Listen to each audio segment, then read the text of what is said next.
Всем привет! С вами «Россия, горжусь» и это наш третий выпуск про оружие российской армии. Ссылки на предыдущие ролики в описании к этому видео.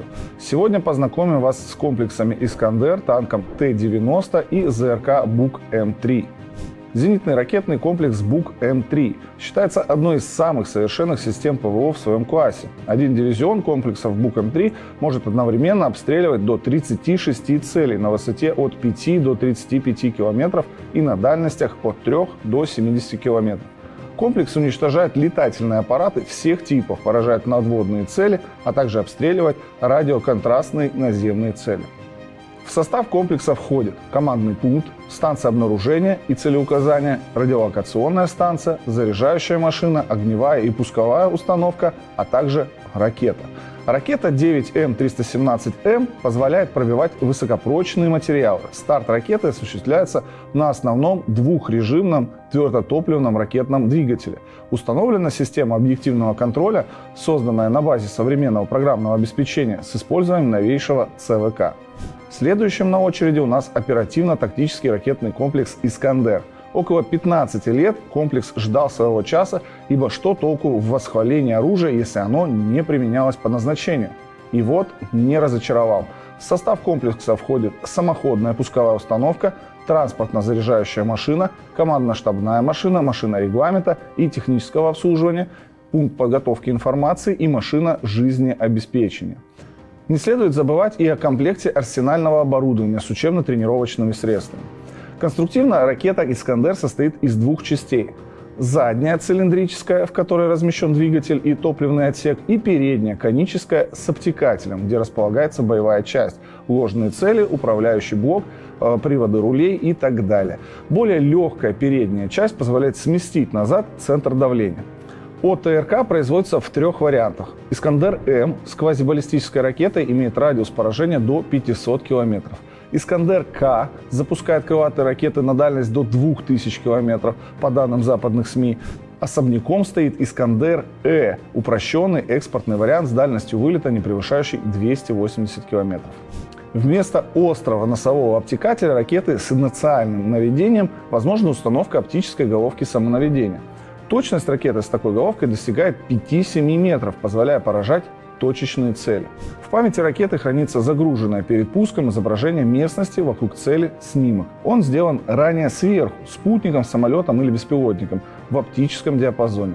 Подлетев в окрестности цели, ракета начинает ее поиск, заканчивающийся обнаружением.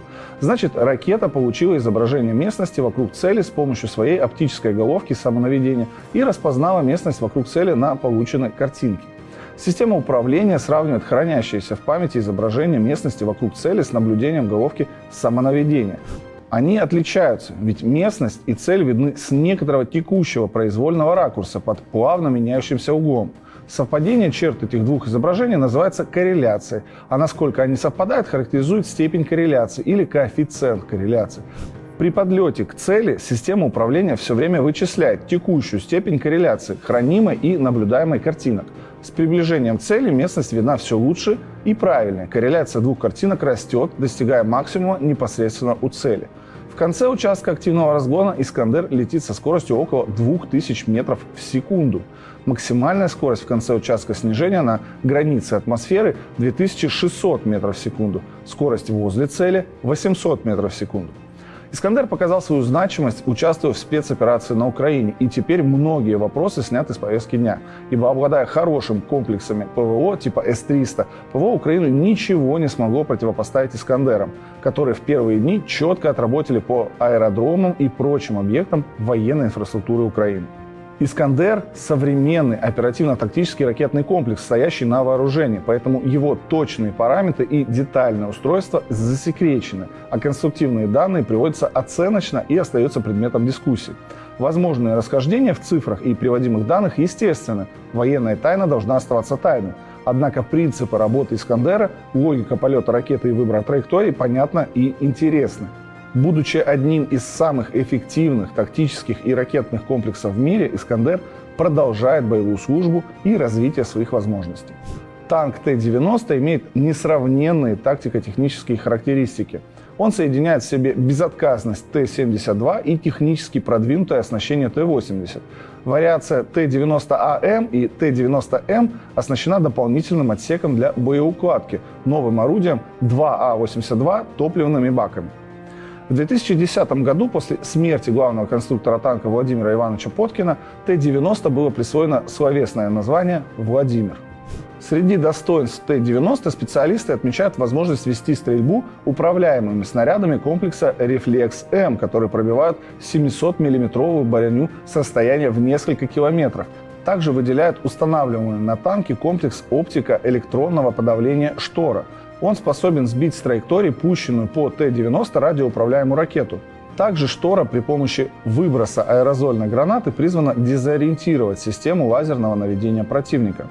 У «Владимира» наиболее низкая посадка в сравнении с зарубежными аналогами, что делает его менее уязвимым, а также более скромный вес и габариты, позволяющие без проблем транспортировать танк на железнодорожных платформах общего назначения.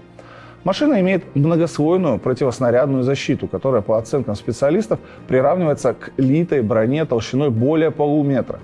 Кроме того, «Владимир» в сравнении с конкурентами способен лучше преодолевать водные преграды.